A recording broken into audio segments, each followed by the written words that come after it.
concept, à mon sens, je vais reprendre tout l'héritage marxien, si vous voulez, c'est celui d'aliénation. L'aliénation, ça veut dire une forme de dépossession de soi. Et là, effectivement, on doit renouer avec les classes sociales et ainsi de suite, et tout l'arsenal conceptuel forgé par Karl Marx. Alors, c'est quoi l'aliénation? L'aliénation, c'est tout simplement quand le prolétaire ne se rend pas compte qu'il est à la solde du patron, du bourgeois ou du capitaliste. C'est-à-dire que tout le travail qu'il fait profite pour 99% aux capitalistes, alors que lui n'est que le dindon de la farce, le maillon faible de la chaîne capitaliste. Le quatrième et le dernier concept que j'ai mis en exergue, mais de façon beaucoup plus analytique, ça va sans dire, c'est-à-dire l'autocensu et non pas stricto sensu, c'est bien évidemment la question de la légitimité et de la bureaucratie. Alors pourquoi effectivement la bureaucratie? Parce que pour Max Weber, le monde, il était écrit que le monde doit passer d'une société traditionnelle à une société rationnelle en finalité. Je m'explique. C'est-à-dire c'est la bureaucratie qui va nous sauver du clientélisme, du favoritisme, du népotisme et ainsi de suite. Alors, effectivement, en passant d'une société traditionnelle à une société rationnelle en finalité, on désenchante le monde. C'est-à-dire que le monde perd brusquement de sa magie et de sa superbe. Voilà donc essentiellement le contenu de ce manuel. Alors, manuel, effectivement, vous aurez remarqué, mon observateur avisé, que j'ai mis tome 1, ça veut dire qu'il y a un tome 2 qui y arrivera, et tome 3, et ainsi de suite, mais malheureusement, ce n'est resté là depuis 2014. Là, je suis en train de préparer effectivement le deuxième tome, mais ça tarde à voir le jour. C'est de dire finalement, alors pour résumer, la sociologie est une science. Est une science. Si on dit c'est une science, c'est-à-dire qu'il a pour vocation de décrypter le réel sur la base de la rationalité et du détachement des préjugés, de l'affect, du sens commun et ainsi de suite. Ça, c'est d'une part. La deuxième chose, c'est une science universelle.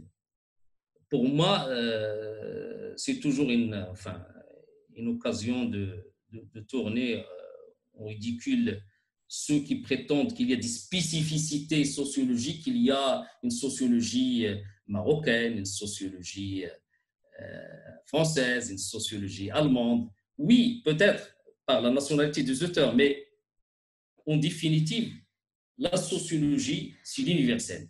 La sociologie doit proposer, en tout cas par ses méthodes empiriques, rationnelles, scientifiques, une façon de décrypter, de comprendre les anomalies sociales, le conflit social, la question de la légitimité, toutes les questions que que j'ai abordées dans ce propos liminaire.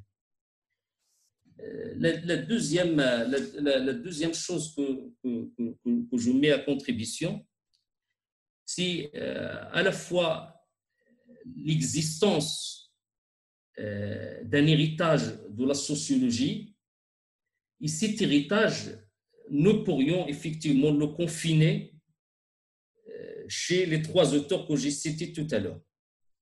Mais il y a un certain nombre d'auteurs qui ont non seulement cherché à synthétiser les trois auteurs, mais à proposer quelque chose d'extrêmement intéressant. Il en est ainsi de ce qu'on appelle la sociologie pragmatique.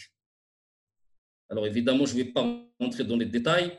C'est une tentative de dépassement de ces deux extrêmes entre ceux qui disent que la société est un tout irréductible aux individus et ceux qui pensent de façon un peu individualiste que la société ne peut être que la somme des individus qui la composent. C'est-à-dire que ce sont les individus qui font la société. La sociologie pragmatique propose de dépasser, en tout cas se propose de dépasser ces deux extrêmes en changeant y compris les concepts, les notions. Par exemple, au lieu de dire actant, on dit actant. Les régimes d'action, c'est-à-dire qu'il faut toujours contextualiser. et ainsi de suite, mais le temps nous manquera sans doute d'aller plus avant. Le deuxième dépassement est l'œuvre d'un auteur que j'apprécie énormément, c'est Norbert Elias, dans son terme « Qu'est-ce que la sociologie ?» dans son ouvrage, pardon, pas dans son terme, dans son ouvrage « Qu'est-ce que la sociologie ?» il nous propose que chaque sociologue, une fois doté d'un moyen adéquat, puisse lui-même configurer sa propre sociologie. Alors, il met sur la place publique, sur la place en tout cas, sur la place publique sociologique, la notion, plutôt le concept, je ne sais pas si c'est un concept ou c'est une notion, de configuration.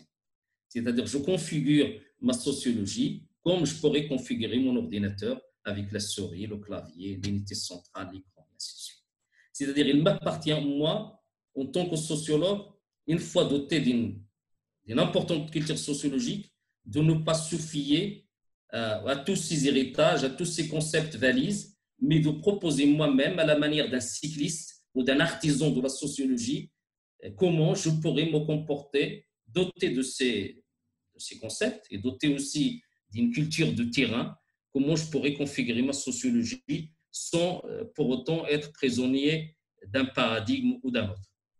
Voilà, donc je lance un peu le débat dans ces termes, tout en disant effectivement qu'aujourd'hui la sociologie traverse une crise que l'on peut imputer à la crise des valeurs dans la société et que l'on peut aussi imputer à l'image communément admise sur la sociologie comme étant une sociologie de l'excuse.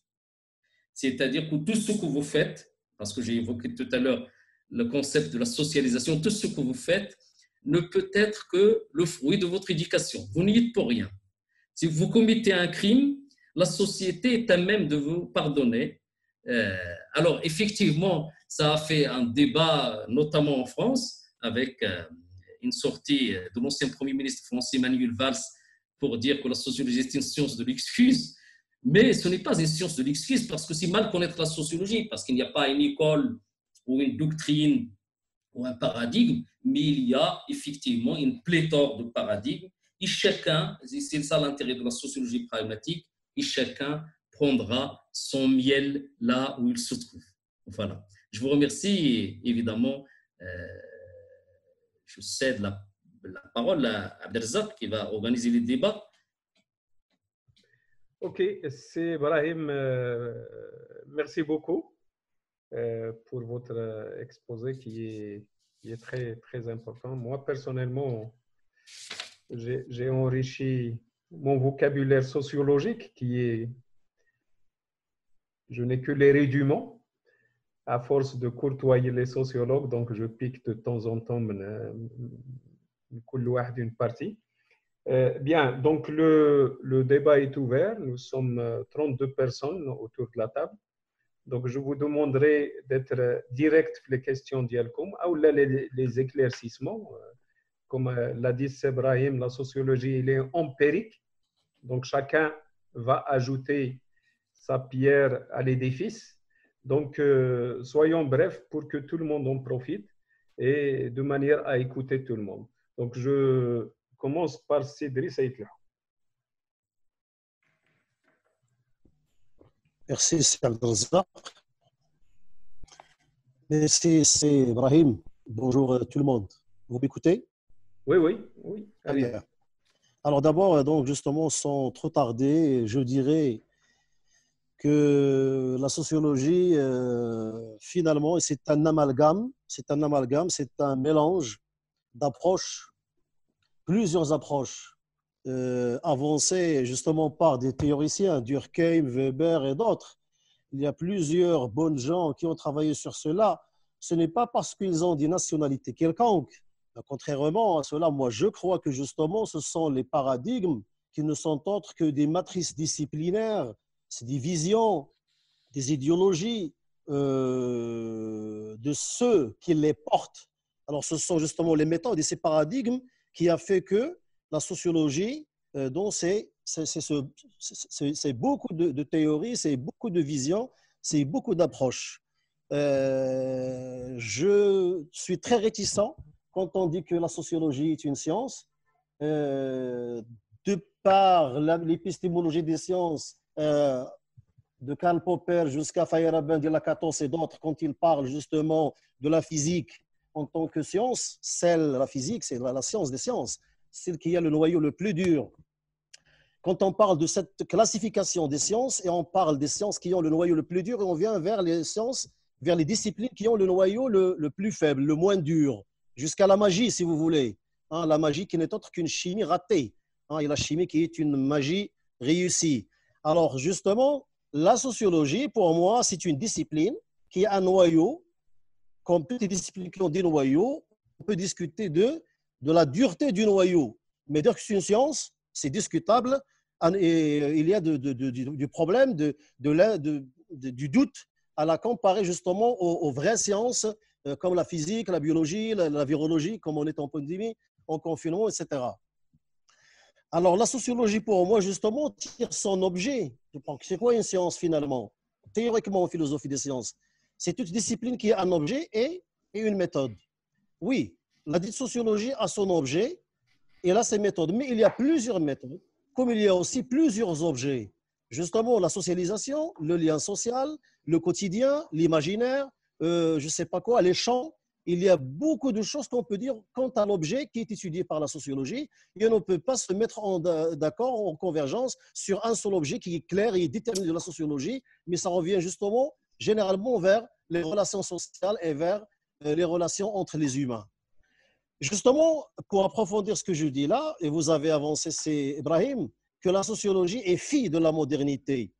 Raison de plus, mais la modernité elle-même, c'est un projet inachevé. Alors justement, il y a ce changement, il y a ce processus d'évolution du dit projet. Donc, il est fille de la modernité, laquelle modernité qui change éternellement. Alors je dirais, donc je ne sais pas, qu'en est-il du sort de cette fille-là, qui est celle de la modernité? Qu'en est-il au niveau de ses méthodes? Parce que si ça change, les méthodes changent aussi. Et c'est là le problème. On ne peut pas tenir à quelque chose qui est figé, comme la physique, comme en électricité, en thermodynamique. Les méthodes, tu prends une discipline, c'est-à-dire qui tient à la physique de manière générale, tu vas trouver que les changements, s'ils sont là, ils sont minimes. À peine il y a 60 ans, 70 ans, les physiciens parlent du quantum. Et ce n'est pas encore clair. Par contre, en sociologie, même entre Durkheim et Weber, au même siècle, en même temps, ils parlaient déjà de deux paradigmes, de deux théories, contradictoires, ça ne peut pas dire complémentaires. Aujourd'hui, ce n'est pas deux, c'est des milliers d'approches, c'est des milliers de visions. Alors ça, c'est d'un côté. Et concernant justement la tendance pragmatique de la sociologie, ça c'est très intéressant. Personnellement, moi, en tant que professeur de sociologie à l'université, je mène des études, j'encadre des étudiants, j'ai des soucis, j'ai des problèmes, mais quand même, je dois répondre à des impératifs. Est-ce que j'ai fait des choix ou non? J'ai fait mon choix, je suis pragmatique, j'ai une tendance de la sociologie pragmatique, c'est très intéressant, sauf que il y a toujours aussi un autre impératif qui s'impose à moi en tant que professeur, encadrant, c'est que je dois faire des choix et orienter mes étudiants, mes collaborateurs à faire leurs choix, les choix des paradigmes dont on a parlé tout à l'heure, des paradigmes et des méthodes, mais sans tomber dans la contradiction.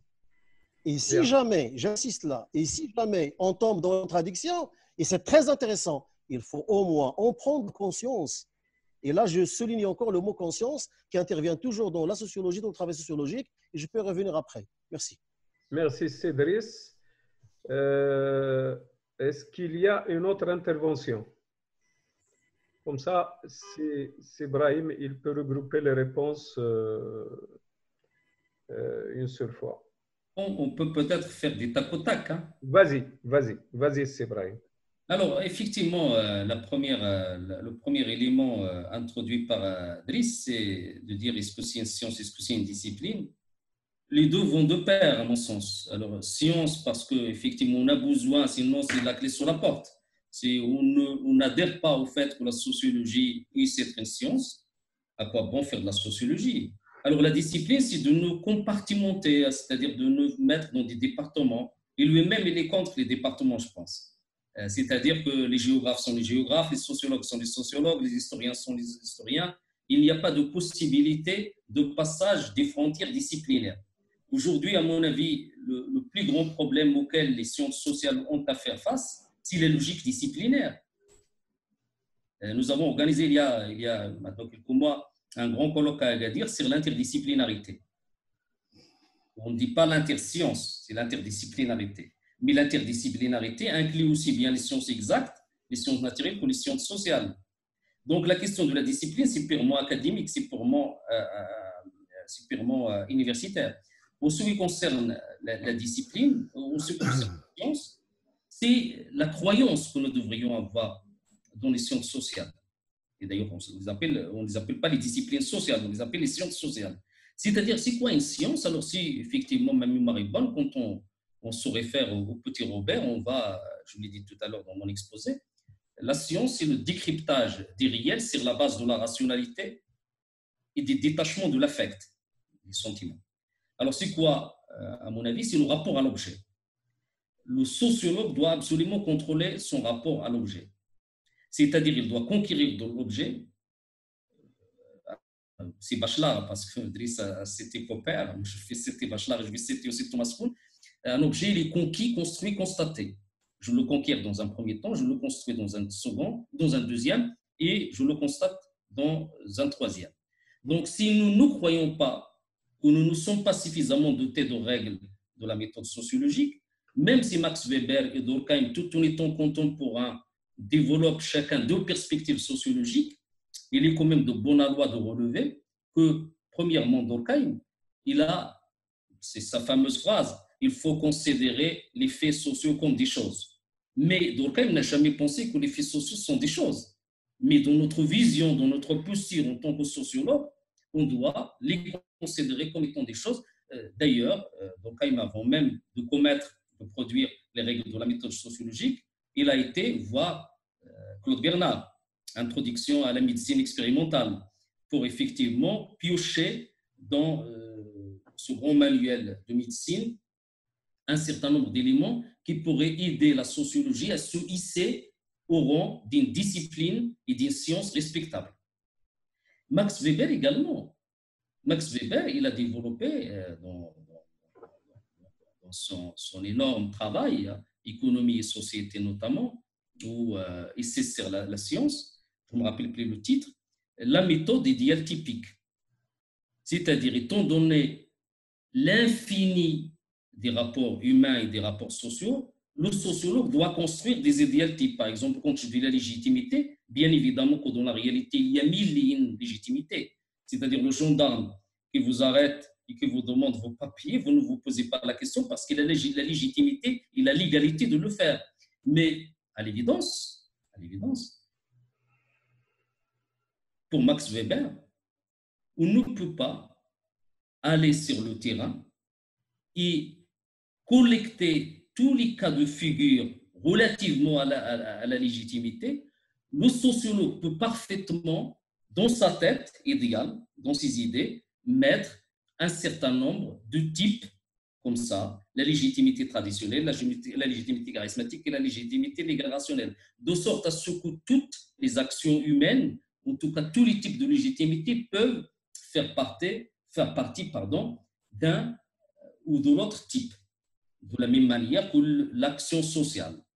Chez Max Weber, il ne peut être que de trois types. Mais évidemment, dans la réalité, dans la vraie vie, il y a des milliers et des milliers d'actions sociales. Il nous dit qu'il y a des actions qui peuvent être soit traditionnelles, soit affectuelles, soit rationalité en valeur, soit rationalité en finalité. Et là, effectivement, il résume, mais c'est l'esprit allemand, c'est-à-dire pour rendre les attitudes, les faits sociaux comme intelligibles, de sorte à ce qu'on peut les appréhender. Ça, c'est pour la science et la discipline. Je pense qu'à partir du moment où le sociologue croit à la scientificité de sa méthode, quels que soient les objets dont il se saisit, on peut appeler la sociologie une science.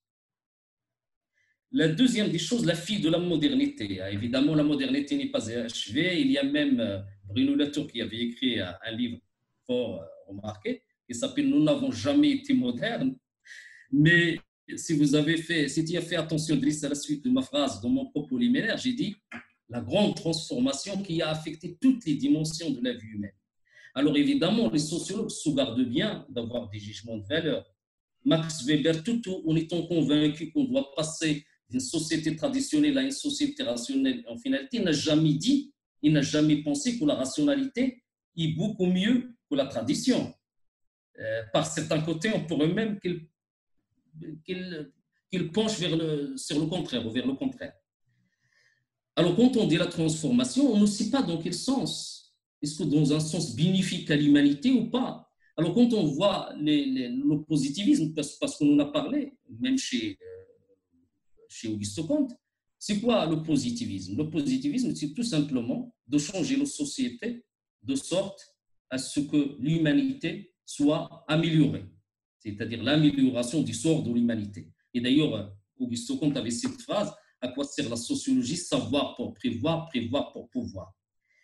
La troisième question de Cédric, c'est la tendance pragmatique. Alors, il va bien falloir un jour, en tout cas, faire une intervention uniquement sur la sociologie pragmatique. La sociologie pragmatique, ce n'est pas de faire de vous un pragmatique. La sociologie pragmatique est née en France, à l'école de Haute-Cité dans sciences sociales, pour en fait dépasser les travaux de Pierre Bourdieu sur la sociologie critique. Alors, au lieu de dire sociologie critique, on dit la sociologie de la critique. C'est-à-dire, on prend pour objet l'étude de l'objet, en quelque sorte. Mais évidemment, avec beaucoup, un certain nombre, en tout cas, de concepts qui avaient été forgés à cette fin et qui ont donné, je le crois sincèrement, et là en l'occurrence, qui ont donné à la sociologie naissante, en tout cas à au nouveau style sociologique, c'est l'être de noblesse dans un premier temps. Donc, pragmatique, ça ne veut pas du tout que la sociologie soit pragmatique. Si j'adhère à la sociologie, si je pourrais, moi ou quelqu'un d'autre, adhérer à la sociologie pragmatique, ce n'est pas parce que je suis pragmatique que, d'une certaine manière, je vois comme mon intérêt. Non, c'est que je deviens réaliste, c'est que je regarde les tenants et les aboutissants, c'est que je regarde un peu la critique, comment il se forme, comment il se forge, à qui il profite, et ainsi de suite. Il y a tout un tas de questions, à mon avis, on n'en finit pas de débattre. D'ailleurs, on avait aussi fait un colloque sur la sociologie pragmatique, c'est qui sur quoi, avec Mohamed Nachi notamment, le spécialiste. Et à l'époque, tout le monde croyait parler de la sociologie pragmatique sans pour autant charger de sens cette sociologie pragmatique. C'est-à-dire qu'il y a même des contributions qui, d'une certaine manière, confondent un peu le consulting comme étant une variante de la sociologie pragmatique, ce qui est complètement faux. La sociologie pragmatique, c'est une sociologie critique. Voilà, Cédric. Mais en tout cas, le débat... Merci. Alors, est-ce qu'il y a quelqu'un qui... Cédric, نشوفوا شي حد آخر et je reviens vers vous. أنا je l'ai noté. Merci, Mehamo. J'avais envoyé un petit mot. Je prends. C'est Ben Dhan. Bonjour tout le monde. Donc, c'est Mohamed Ben Dhan. Je suis désolé, je n'ai pas pu préparer ma caméra, donc je crois que vous ne me voyez pas. Et je rentre dans ce débat venant d'une autre discipline qui est les sciences de l'information et de la communication, par le biais de l'interdisciplinarité évoquée par Ibrahim Labari, que je salue. Salut. Vous êtes dans quelle ville? Je suis à Rabat. Rabat, ok. Donc, je suis un Marrakchi exilé à Rabat. Pas de souci. comme la grande majorité d'entre nous. Donc, par la même occasion, je salue Cédric, le Marrakchi de toujours. Exact. Donc, si vous permettez, Sibn Dhan, pour ne pas faire une entorse aux bonnes habitudes, il y a Yanis de l'Algérie. Oui. Je tiens autant de toutes les personnes vous présenter les condoléances et merci Cédric de m'avoir rappelé ça. Donc, oui. Nos sincères condoléances suite à la perte de notre grand chanteur Idir. Ah oui, c'est vrai. Voilà. Allez-y, c'est Mohamed. Je vous remercie. Donc, je disais que sans tomber justement dans une polémique sur la scientificité justement de certaines disciplines et tomber dans le piège aussi des sciences exactes qui nous écartent de tous les projets qui sont parfois livrés sur la place de la recherche dans tous les pays, parce que les sciences humaines et sociales sont toujours le parent pauvre à cause justement de cette dimension de scientificité qui est reprochée et des outputs de qu'est-ce que nous apportons à la société par opposition justement à ces sciences autres qui sont sciences exactes et qui ont des résultats tangibles. D'ailleurs, maintenant, avec les questions actuelles du confinement et des travaux faits sur le coronavirus et tout ce que vous voyez, même la scientificité des sciences exactes est mise à mal et donc on revient vers l'empirique et vers l'observation. Et je crois qu'on est plein dedans, tous, et du moment où on a des objets, du moment où on a des méthodologies approuvées par les pairs, justement, puisqu'il faut revenir aussi à ce socle qui est le socle des pairs. Et Ibrahim évoque même les individualités des sociologues au sein de la sociologie qui ont maîtrisé et qui dépassent justement les acquis auparavant. Donc, je voulais juste, moi, sincèrement, je ne suis pas un sociologue et je ne veux pas entrer dans les débats de la sociologie elle-même, mais j'ai côtoyé Ibrahim Labari il y a maintenant quelques années et je sais un petit peu la plupart de ses travaux et moi, je voudrais l'interpeller sur sur deux choses. La première, c'est la bureaucratie ou ce qu'il a appelé la bureaucratie à la suite de Max Weber, bien sûr. Et maintenant, ce qui va nous sauver peut-être, c'est la bureaucratie numérique, puisque nous, on est très sensibles à ça, puisqu'on dépasse la bureaucratie traditionnelle et on va vers la bureaucratie numérique qui a un trait aussi à la mondialisation. Et là, je l'interpelle aussi sur les néo-questions, puisqu'il a beaucoup travaillé sur les néo-questions imposées par la mondialisation et comment il y a des questions nouvelles posées par cette mondialisation mise à mal maintenant, puisque le contexte nous interpelle aussi, et comment il voit le traitement de ces nouvelles questions. Que seraient les nouvelles questions, justement, à la lumière de ce que nous vivons? Et je vous remercie. Merci, c'est Mohamed. C'est Ibrahim, à vous la parole. Je salue Mohamed Ben Dahan, à qui je souhaite effectivement un bon confinement dans la capitale. Hein. Alors, effectivement, oui, alors il va falloir ne pas verser dans la modestie. Hein. Tu sais très bien que tu es aussi très bon sociologue, hein, par-delà même ton appartenance disciplinaire, en quelque sorte.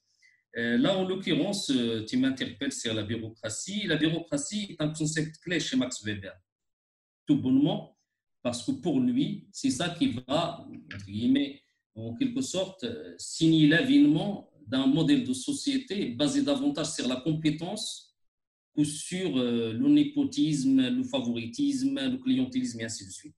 Là, à juste titre, tu as ajouté un adjectif qualificatif, fort de tes travaux, bureaucratie numérique. Oui, c'est un concept, à mon avis, qui peut tout à fait se soutenir en quelque sorte. Alors, numérique, ça veut évidemment dériver des nouvelles technologies d'information et de communication, ici des réseaux sociaux, et évidemment, par voie de conséquence, par extension, on pourrait parler aussi des rapports sociaux virtuels. Aujourd'hui même, on est en train de dialoguer en bonne intelligence, dans un cadre de confinement et par écran interposé. Je vous vois, vous me voyez, on s'entend, mais on ne se touche pas, ce n'est pas physique. Effectivement, quand on voit la fondation de la sociologie, Durkheim, Weber et Marx n'avaient jamais pensé qu'adviendra un jour où nous pourrions être envahis par ce numérique. Et je l'ai oublié tout à l'heure quand j'avais parlé de la sociologie pragmatique et de la configuration. Je pense que l'un des grands défis de la sociologie classique, c'est précisément l'avènement, en tout cas l'irruption du numérique comme une donnée structurant nos rapports, les rapports humains et les rapports sociaux. Il n'y a qu'à voir effectivement le rapport à l'Internet, le rapport aux réseaux sociaux. Même au cours du confinement, je pense que l'une des échappatoires, c'était effectivement de verser un peu plus dans les réseaux sociaux, de développer un certain nombre de rapports, de s'appeler quotidiennement. Tout cela atténue la frustration que pourrait procurer ce confinement et cette prise de pouvoir sur nos corps, en quelque sorte. Donc voilà, pour ce qui est de la bureaucratie numérique, je pense effectivement que les chercheurs sont appelés à développer plus avant et à le remplir de sens. Alors, sur la mondialisation, moi j'ai toujours pensé, en tout cas dans mes travaux, vous l'avez rappelé, que face au changement qui affecte la société marocaine, il y a en définitive deux grandes hypothèses. La première hypothèse, ça peut être aussi les deux à la fois, la première hypothèse, c'est de dire que le changement social qui sévit au Maroc, ou que le Maroc en tout cas subit aujourd'hui, est imputable à des facteurs endogènes, c'est-à-dire à des facteurs internes à la société marocaine, c'est-à-dire à la démographie, à l'évolution des systèmes éducatifs, à l'évolution des villes et ainsi de suite. Il y a la deuxième hypothèse qui dit que tout ce qui nous arrive au Maroc est impulsé depuis l'exogène, c'est-à-dire par des facteurs exogènes, c'est des facteurs liés à la mondialisation et à l'avènement d'une société monde dont les standards ne cessent d'envahir, y compris les points les plus reculés de notre société. Simplement, aujourd'hui, nous constatons qu'il y a, alors effectivement, là je vais être très rapide, pour étudier ce processus de la mondialisation et les changements qui affectent différemment la société marocaine, généralement on fait appel à deux principales méthodologies. La première, c'est le nationalisme méthodologique. C'est-à-dire de considérer que tout ce qui nous arrive, nous devons le traiter avec les concepts qui sont les nôtres et avec les concepts qui sont issus de la société marocaine. La deuxième méthodologie, c'est ce qu'on appelle le cosmopolitisme méthodologique, c'est-à-dire que c'est le monde, c'est la société monde qui, d'une certaine manière, aura toujours son dernier mot pour comprendre les évolutions de la société, les transformations, les limitations de la société marocaine. Alors aujourd'hui, avec la crise du Covid-19, force est de remarquer quand même que c'est plutôt le nationalisme méthodologique qui est en train de gagner, de prendre le dessus en tout cas par rapport au cosmopolitisme méthodologique, sachant que les frontières sont revenues avec force dans notre façon d'appréhender en tout cas la crise sanitaire.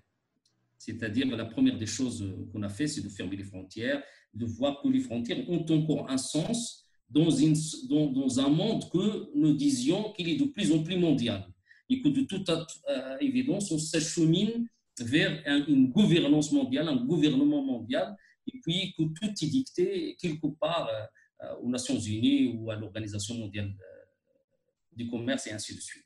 Je pense que là, effectivement, c'est un point très, très important à souligner. Aujourd'hui, on voit la résurgence des frontières dans le vocabulaire des sciences sociales et par là même sur les territoires, sur la façon avec laquelle on pourrait juguler cette mondialisation libérale, cette mondialisation marchande et cette mondialisation capitaliste. Très bien. C'est Brahim, je vous lis la question de Leila Boussi. Alors, il vous pose la question suivante. Je me permets de vous interroger sur la socialisation secondaire. Peut-on parler de la primaire? Peut-on en parler quand la primaire n'est pas encore atteinte dans plusieurs sociétés? Oui, alors effectivement, je salue Leila Boussi. Effectivement, c'est pourquoi tout à l'heure, quand j'ai évoqué la socialisation primaire et la socialisation grosso modo, je n'ai pas cru bon de m'introduire un peu dans cette cuisine qui consiste à dire que la plupart des sociologues, en tout cas les sociologues de renom, ont distingué à la fois la socialisation primaire et la socialisation secondaire. C'était Peter Berger et Thomas Luckmann dans La construction sociale de la réalité qui nous donnent ces deux étages de la socialisation. Alors pour eux, la socialisation primaire, c'est la plus importante parce qu'elle est dispensée par la famille. Et toutes les autres socialisations qui arrivent après la famille sont secondaires. C'est-à-dire la plus importante, c'est la primaire. Alors là, effectivement, où Peter Berger et Thomas Luckmann ont innové, c'est de dire, là, ça m'a beaucoup interpellé, quand la socialisation secondaire n'est pas dans la continuité de la socialisation primaire, c'est-à-dire s'il n'y a pas une convergence entre les deux, ça crée la déviance. Ça crée la déviance sociale. C'est-à-dire si vous avez reçu une éducation de chez vos parents qui est une éducation orientée vers une finalité quelconque et qu'à l'école, on vous dispense une autre socialisation qui est contraire à la socialisation que vous aviez préalablement reçue de la part de vos parents, ça crée la déviance rapidement. Alors, qu'il me soit permis de revenir un peu en arrière, quand j'avais fait mon mémoire de DEA, à l'époque on appelle ça le DEA, c'est le master d'aujourd'hui, mais c'est M2. J'avais fait mon master à l'époque sur la socialisation militaire chez les conscrits franco-maghrébins, c'est-à-dire ceux qui détiennent la nationalité, comment l'armée les socialise à travers le service national, bien avant que Chirac, évidemment, ne supprime le service national. Et quand j'étais interrogé les anciens conscrits et un certain nombre de colonels encadreurs à l'époque, on m'avait dit qu'il y a un taux de criminalité et de délinquance supérieur chez les jeunes issus de l'immigration. Et moi, je n'arrivais pas à expliquer ce phénomène. Et j'étais voir mon directeur de mémoire. Il m'a dit, est-ce que vous avez lu Peter Berger et Thomas Luckmann? Il m'a dit non. Il m'a dit, il va falloir les lire. Le livre a été traduit de l'anglais en français, je pense même en 1995. Alors, je me suis jeté sur le livre, je l'ai évidemment lu, et j'ai trouvé l'explication à partir de cette différence, de ces différentiels, en tout cas de ces divergences entre la socialisation primaire et la socialisation secondaire.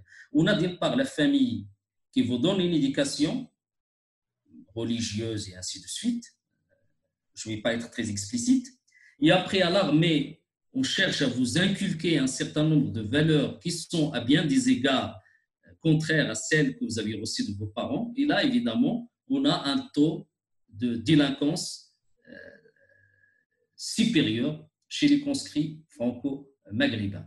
Et là, effectivement, ça m'a beaucoup interpellé cette histoire parce que, d'une certaine manière, que nous sommes tous des indéterminés identitaires.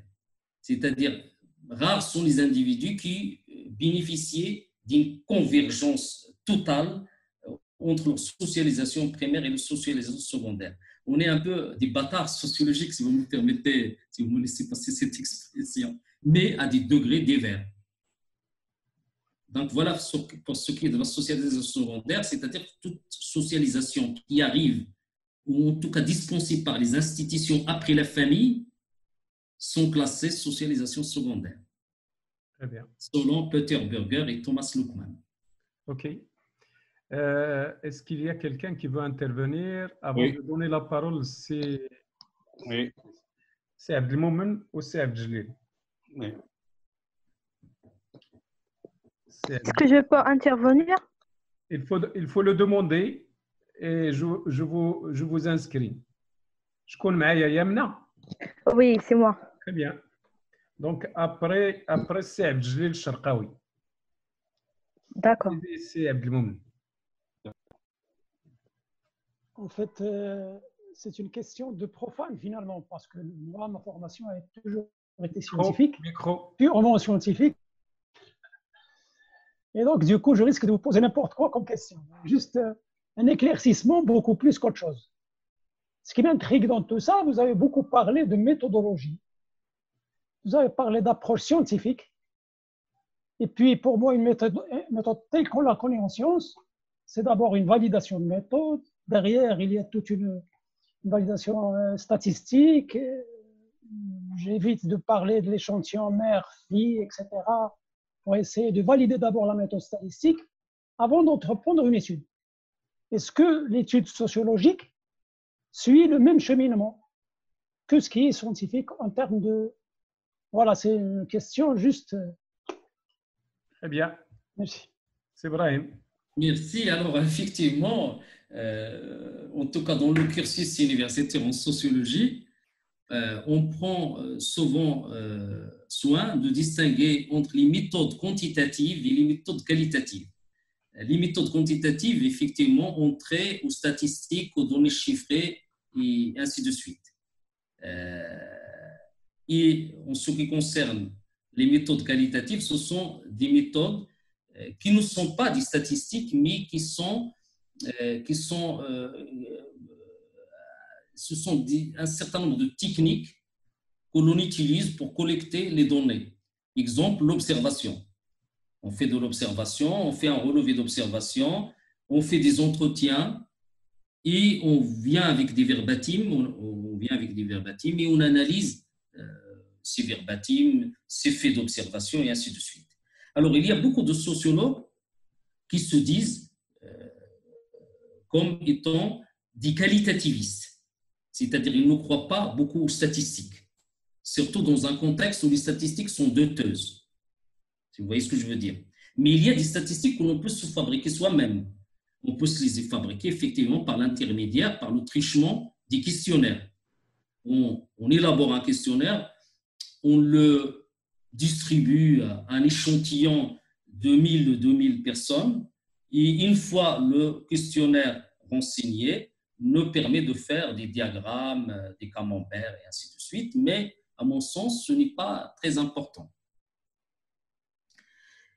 La plupart des sociologues, en tout cas, maintenant, se définissent comme étant qualitativistes. En utilisant le plus la technique de l'observation. L'observation, c'est la mère des techniques. C'est la reine des techniques.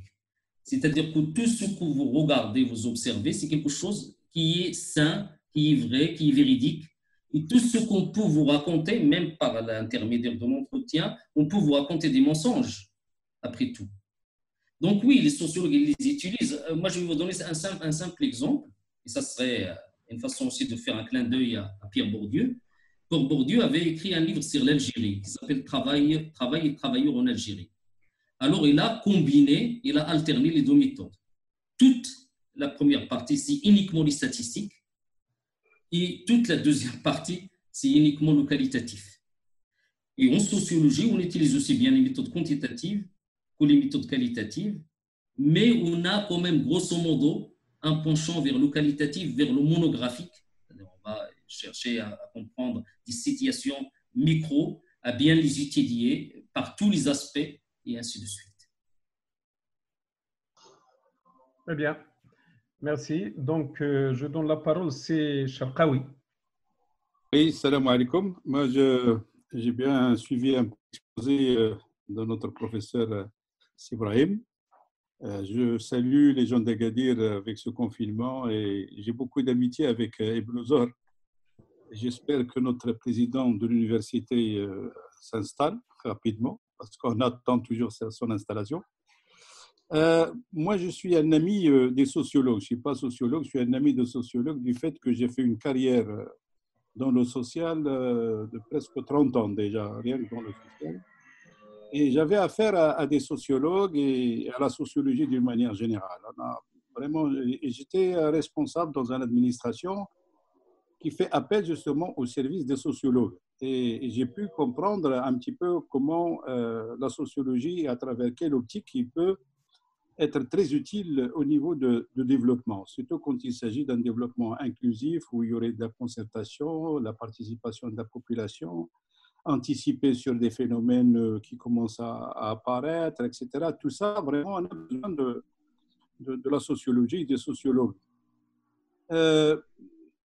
Je dirais, pas malheureusement, mais souvent on se perd dans les grandes réflexions, on se perd dans les questions et dans la contre-question, et on se perd dans un certain nombre de choses. Moi, peut-être, je suis en train de dire des bêtises, moi, il faut que la sociologie arrive à prendre sa place au niveau des espaces de décision, parce que dans les différents systèmes que j'ai vus, que j'ai connus en Europe et ailleurs, la présence d'un sociologue ou d'un spécialiste en sociologie dans des espaces de décision est pratiquement, elle est là et elle est confirmée. Elle est confirmée et on le voit parmi les ingrédients qui interviennent justement pour une prise de décision, parce qu'il y a toute une mallette à outils qu'on est en train de déployer pour anticiper sur un certain nombre de phénomènes et pour orienter les bonnes décisions pour résoudre les problèmes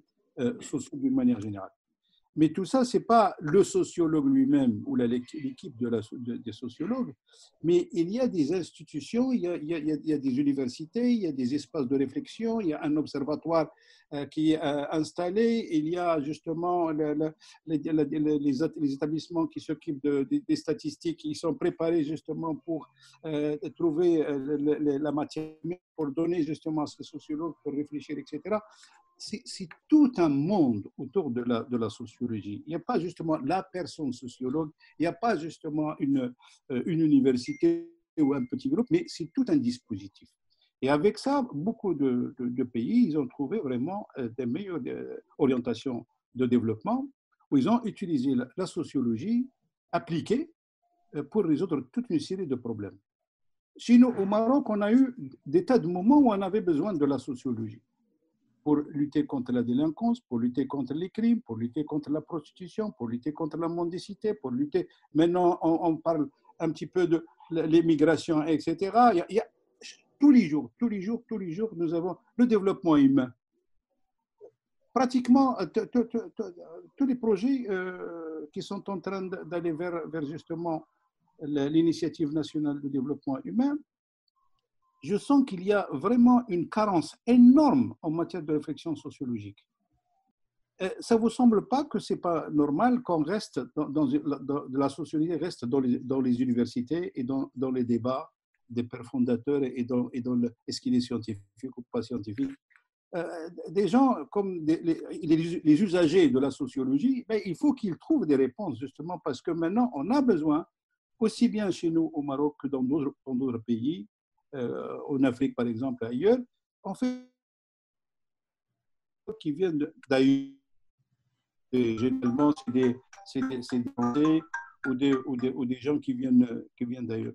Quand on les interroge sur la problématique de chez nous au Maroc ou en Afrique, ben, d'abord, ils viennent pour 48 heures pour vous livrer un rapport. Alors, en 48 heures, un sociologue, il doit comprendre la réalité d'une tribu ou d'un village. Il me semble que c'est un peu difficile. Et vous voyez qu'il y a tout un habillage qu'on donne justement à des idées, à des propositions, etc., pour faire passer justement quelques décisions.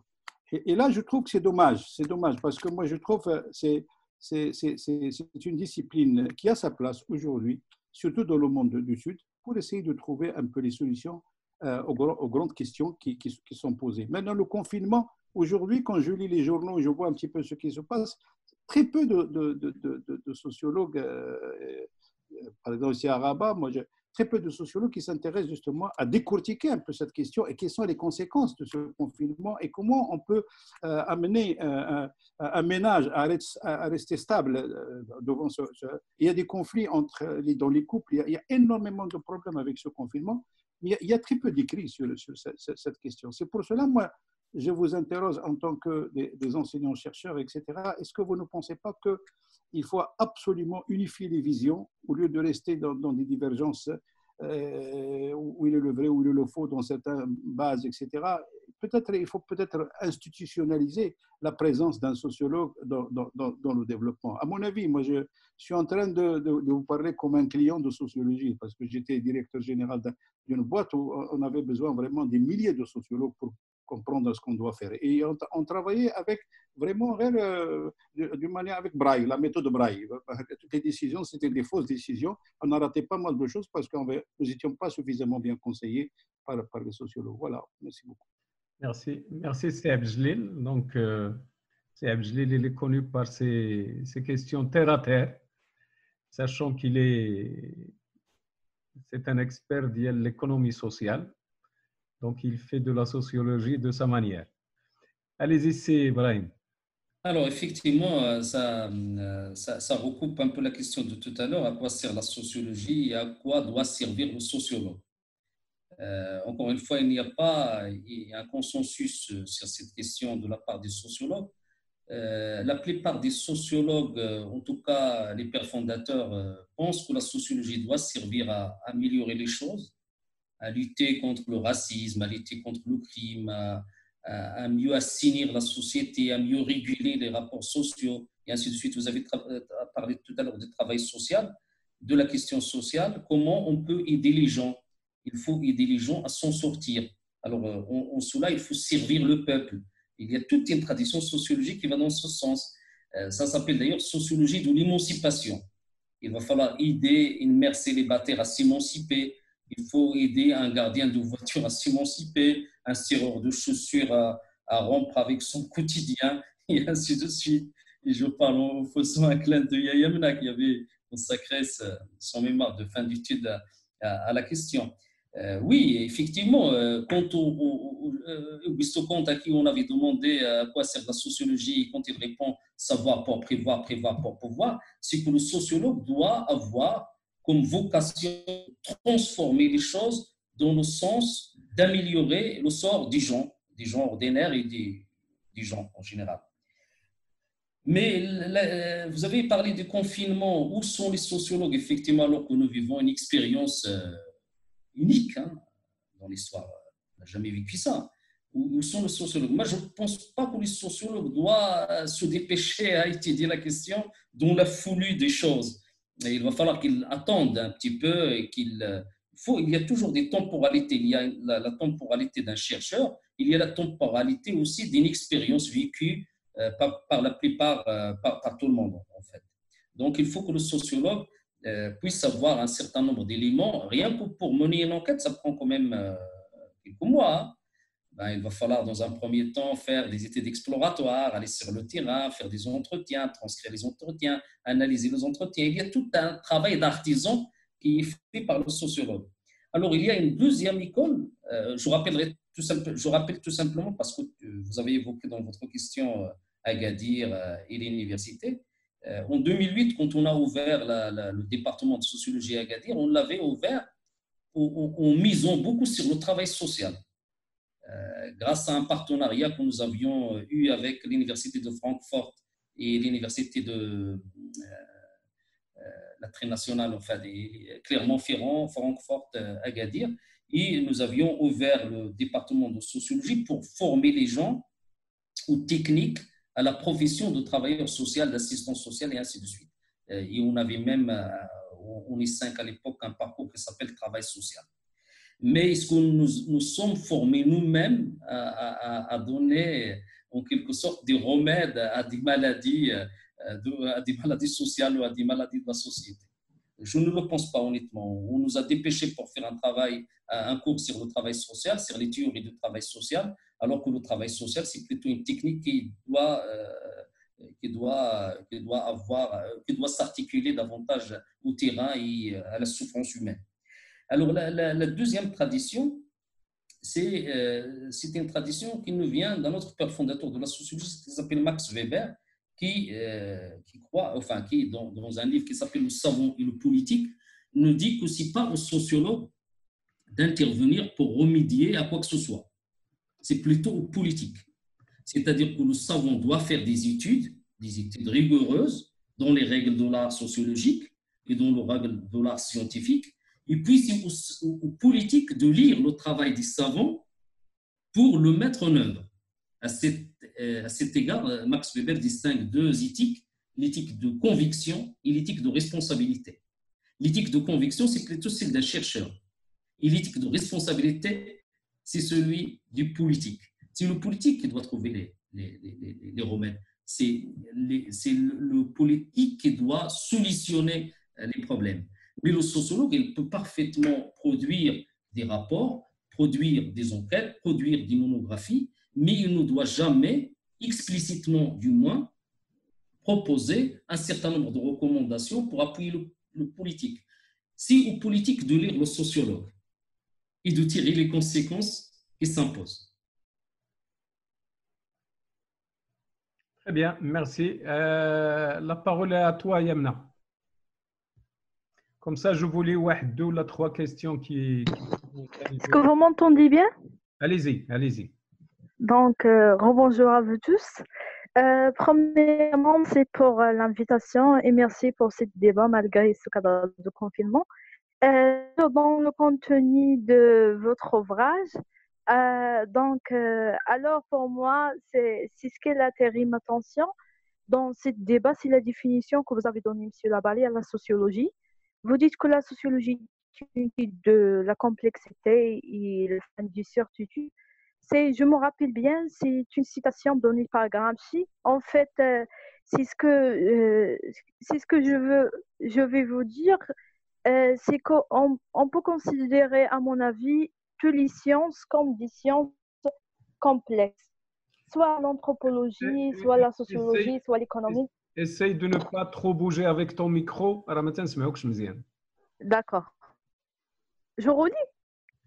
Je ne sais pas, Brahim, tu as compris la question? Oui, j'ai compris la question, bien sûr. Continue, on a bien entendu. D'accord, je veux continuer. En fait, c'est ce que je veux dire, c'est que on peut considérer, à mon avis, toutes les sciences comme des sciences complexes, soit l'anthropologie, soit la sociologie, l'économie, et que leur but finalement, c'est d'éviter les certitudes. Ils analysent finalement des phénomènes, pas forcément sociaux, mais scientifiques. Donc, voilà la question qui se pose. Est-ce qu'on peut vraiment donner une définition à la sociologie? Est-ce qu'on peut répondre à cette question suivante? À quoi sert la sociologie? Merci.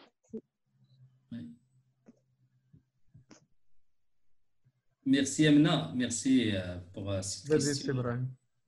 Tout à fait intéressante. Oui, s'il y a un point sur lequel les sociologues nous s'entendent de guerre, c'est bien évidemment la définition de la sociologie. Moi, j'avais juste comme ça, dans un premier temps, avancé la définition triviale qui est celle de l'étude de la complexité et la fin de certitude. Mais si vous voulez ma définition, en tout cas une tentative de définir la sociologie, tout bonnement, quand on définit une discipline, on la définit par son objet et sa méthode. Alors, on s'accorde de dire que c'est une étude scientifique. La méthode est carrément scientifique, expérimentale, empirique, analytique. Et l'objet, ce sont les rapports sociaux. Et si vous faites attention, effectivement, à ce que j'avais dit tout à l'heure à partir de Durkheim, Max Weber et Karl Marx, on peut redéfinir la sociologie, c'est en tout cas ma modeste définition, comme étant l'étude scientifique des rapports sociaux qui peuvent être soit consensuels, c'est Durkheim, le lien social, tout va très bien, Madame la Marquise, qui peuvent être conflictuels, c'est Marx, et puis qui peuvent être aussi légitimes, c'est Max Weber. Ça vaut ce que ça vaut. En tout cas, il y a cette tentative-là. Mais c'est toujours difficile de définir la sociologie, notamment en comparaison avec les autres sciences sociales. Je crois qu'aussi, quand on vous donne marché, État, société civile, et si je me dis lequel de ces objets est des ressorts de la sociologie, de la science politique et de l'économie, vous allez me dire l'économie, c'est le marché, la société civile, c'est la sociologie, et l'État, c'est la science politique. Mais une telle délimitation a vécu, en quelque sorte. Je peux très bien, en tant que sociologue, m'intéresser à l'État, je peux m'intéresser au marché, et ainsi de suite. Donc, c'est très, très complexe de définir par les objets. Tout ce qui est dans la société, tout ce qui se fait dans la société est un objet par excellence de la sociologie. Simplement, c'est aux sociologues de le conquérir, de le construire et de le constater. Et quand on justifie quelque chose, parce qu'on est toujours dans la validation, dans la justification, eh bien, ça passe. On peut ne pas être d'accord, on peut débattre, mais ça passe parce que je l'ai justifié. Très bien. La deuxième question, vous avez posé une deuxième question? Yamina, c'est bon? Oui, c'est bon. C'est juste une seule question. Merci à vous. Merci. Alors, je ne sais pas si tu as un message, comme ça, je vous inscris à Si Mohamed. Si vous avez vu le message de Sidris, je pense qu'il faut faire avec le rapport de la sociologie à la politique. Hassan II l'avait supprimé de l'université, semble-t-il. Il est revenu, mais il est toujours stigmatisé, discrédité sur l'argument de la scientificité. Une autre question, bon, là c'est la politique, une autre question qui est en relation avec la politique aussi. Alors, le travail de chercheur rigoureux de Hassan, je voulais vous interpeller pour nous faire une petite prospective par rapport à la tendance de la politique dite partisane, en tenant compte du courant PJD ou juste sympathisant.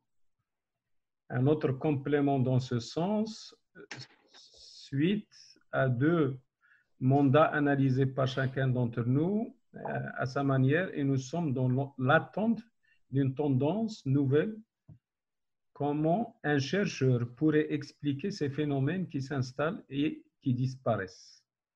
Bon, c'est toujours de la politique.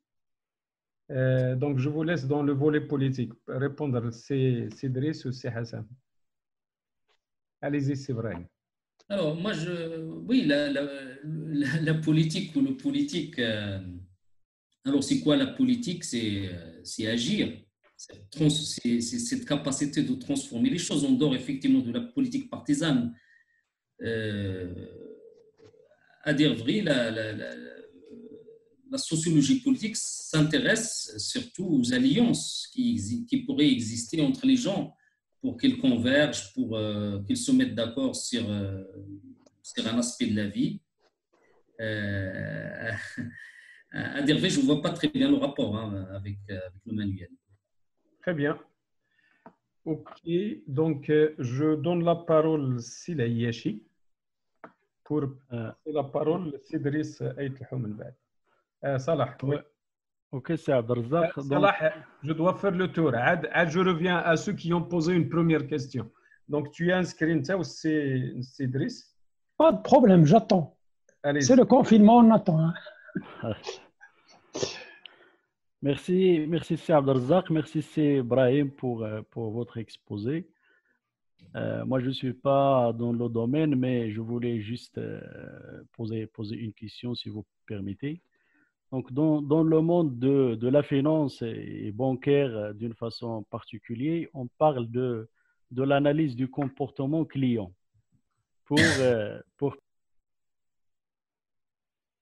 Vas-y, c'est Mohamed.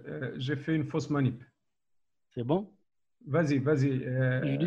Je disais, dans le monde de la finance et le monde bancaire, on parle de l'analyse du comportement client pour prédire ses besoins en termes de produits et d'offres. On parle aussi de la notion de l'appétence client en utilisant les algorithmes de l'intelligence artificielle, en analysant les différents indices collectés à travers les différentes opérations bancaires de la clientèle. Ces éléments sont en lien, à mon avis, liés à la classe sociale et aux rapports sociaux des clients. Ma question, c'est comment la sociologie et ces rapports-là peuvent servir en fait dans ce domaine. C'est Ibrahim. Oui, alors le marketing, oui, il y a une branche de la sociologie, une sous-discipline de la sociologie qui s'appelle la sociologie de la gestion ou même la sociologie de la finance. Il y a même un groupe qui a été créé à un moment donné dans une plateforme qui s'appelle Parlons Finance, ce que la sociologie a à dire de la finance. Oui, alors, vous l'avez dit, c'est des marketing, c'est des politiques axées sur une certaine clientèle et en même temps, on vise essentiellement ce qu'on appelle les classes moyennes. Les classes moyennes, C'est-à-dire, on sait très bien que les classes moyennes, parce qu'on n'a rien à faire chez les classes pauvres, parce qu'il n'y a rien à gratter, et puis les classes, la classe bourgeoise, je vais être dans le plutôt classe ou catégorie socio-professionnelle, parce qu'il y a une différence. Et chez les bourgeois, c'est bien eux qui ont édicté les lois, c'est eux les banques. Donc, la principale classe à laquelle sont destinés ces produits marketing et ces politiques bancaires, c'est plutôt la classe moyenne. La classe moyenne qui est plus dans la société de consommation et qui pourrait se permettre, à partir de ses ressources financières, d'adhérer à ces politiques bancaires. Et alors, c'est plutôt le marketing, très spécifiquement, parce que le marketing, ce n'est rien d'autre que vendre quelque chose. Ce n'est rien d'autre que vendre quelque chose. Alors, on vend quelque chose tant en chantant les mérites de ce quelque chose. Ça équivaut à, d'une certaine manière, conduire la populace par le nez. Très bien. Bon, Sidris Aïtlahou. Oui, merci, Sir Abdelrazak. Je reprends la parole donc, pour rebondir sur la notion de pragmatique et de pragmatisme.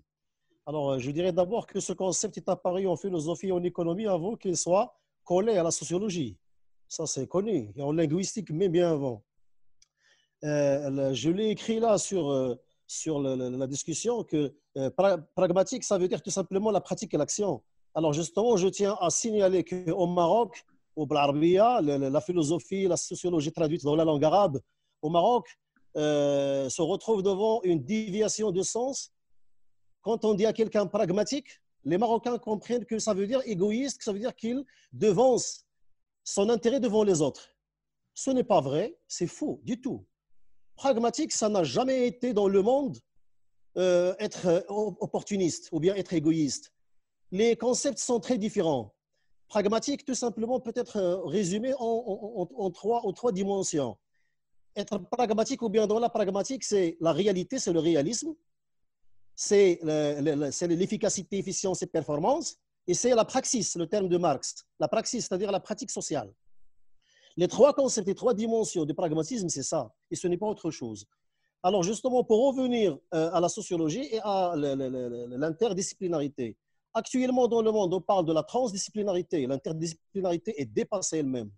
Tout le monde parle, vu la complexité justement du contexte et du paradigme, Edgar Morin, référence et d'autres, on parle de la transdisciplinarité. Alors pourquoi justement? Je fais un rappel d'abord de Marcel Mauss avait parlé d'une stratégie de limiter les frontières entre les disciplines pour les raisons qui sont les leurs, les siennes, etc. À son époque, oui, peut-être, à l'époque de Marcel Mauss. Mais après 80 ans, 90 ans, nous sommes en 2020 déjà. Les frontières, là, ne servent à rien du tout entre les disciplines. Et j'insiste encore sur quelque chose de très important lorsqu'on parle de science. Il faut, tout à l'heure, quand j'ai évoqué le mot science et la scientificité, c'est de par la philosophie des sciences. C'est une discipline qui fait la classification, qui ne reconnaît pas d'ailleurs les maths comme une science. Les maths, c'est un raisonnement, ce n'est pas une science. Il ne reconnaît pas la philosophie comme une science. La philosophie, c'est des théories, c'est un raisonnement, c'est de l'abstraction. La première science qui est définie là, c'est la physique. Et viennent après les autres disciplines. Et on retrouve les mathématiques et la philosophie partout, même dans la poésie, même dans la magie, je l'ai dit tout à l'heure. Ça, c'est un premier point, si vous permettez. Un deuxième point, c'est Abdelrazak, c'est la barre, et je m'excuse auprès de tout le monde. Je voudrais revenir sur l'importance du regard macro, parce que la sociologie se fait normalement dans le micro. Mais il y a toute une importance politique qui se rattache à la notion des territoires et à la notion de la planète, la notion du territorial, donc du macro-politique. Quand on voudra bien comprendre comment ça se passe au niveau des individus, il faut essayer de les comprendre, comment ils vivent, comment ils sont pris dans leur état. L'état. L'état-nation, l'état-providence, l'état-machin, l'état-cadet, etc. Alors, au Maroc, donc c'est notre pays, on y vit, on se comprend, on se connaît, on connaît nos territoires, il y a un grand problème. Quelqu'un l'a écrit tout à l'heure là-bas. Il y avait une fin mise à la sociologie en 1973 et à la philosophie, bien sûr, au Maroc. Alors, la sociologie est née de ces cendres au Maroc. On ne va pas espérer du jour au lendemain avec disons, un système politique centralisé, disons jacobiniste à la marocaine, et j'insiste, on ne va pas rêver d'avoir une sociologie réelle, une sociologie pragmatique, comme on a déjà travaillé sur ça, M. Labari, toi et moi et d'autres universitaires et chercheurs. On se retrouve aujourd'hui, je le dis, et j'assume ma responsabilité entièrement devant des sciences sociales, même l'économie, je parle de l'économie qui est classée à la tête justement de ces sciences sociales, qui a un noyau dur le plus solide, jusqu'à, je ne sais pas quoi, donc la géographie et d'autres, et les descriptions et d'autres disciplines. On se retrouve devant des sciences sociales qui sont très molles, qui sont hybrides, pour ne pas dire bâtardes tout à l'heure que tu as utilisé, M. Ibrahim. Devant des sciences sociales qui ne sont pas vraiment des sciences, des disciplines, des sciences entre guillemets. J'utilise le mot science par habit de langage, hein. Sinon pour moi ce sont des disciplines qui ont des objets et des méthodes. Ce sont donc des sciences entre guillemets qui se retrouvent avec de l'hybridité méthodique, pour ne pas dire méthodologique. Le résultat, épistémologiquement parlant, 30 ans déjà au Maroc, depuis, je ne sais pas, disons 90 jusqu'à maintenant, qu'est-ce qu'on a vraiment comme cumul, comme résultat de la sociologie, surtout de son usage? Est-ce que nous avons une bibliothèque marocaine de la sociologie? Est-ce que nous avons des résultats des Marocains sociologues, vraiment, dans le sens noble du terme?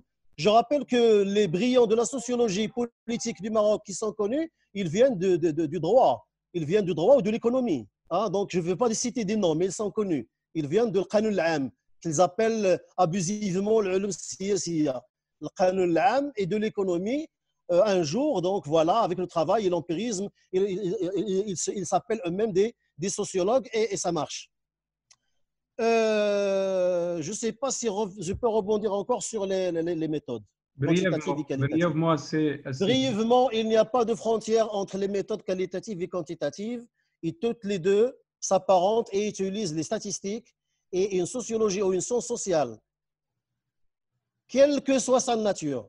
Une science sociale qui ne fait pas appel au terrain et à des chiffres et à des mathématiques quantitatives, pour moi, elle reste une science qui se contente de la subjectivité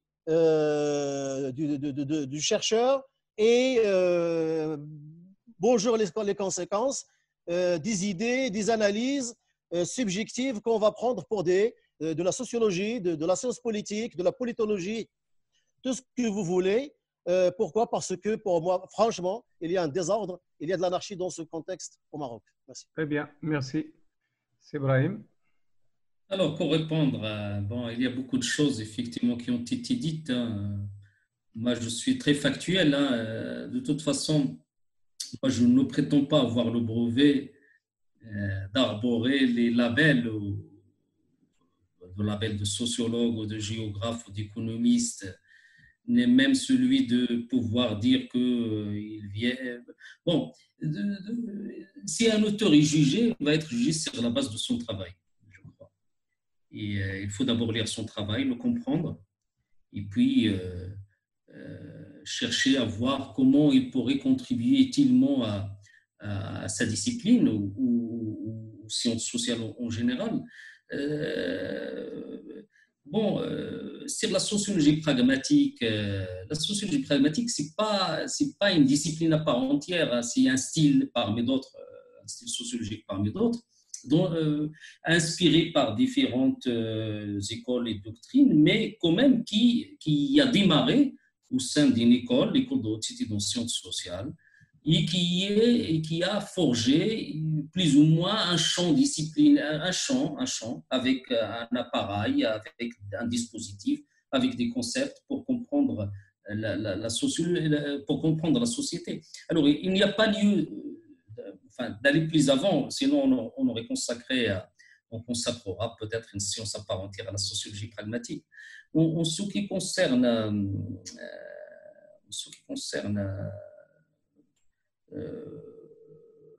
l'histoire de la sociologie au Maroc, effectivement, c'est une histoire très connue. Aujourd'hui, on renoue avec la normalisation de ces sciences sociales, en tout cas de la sociologie.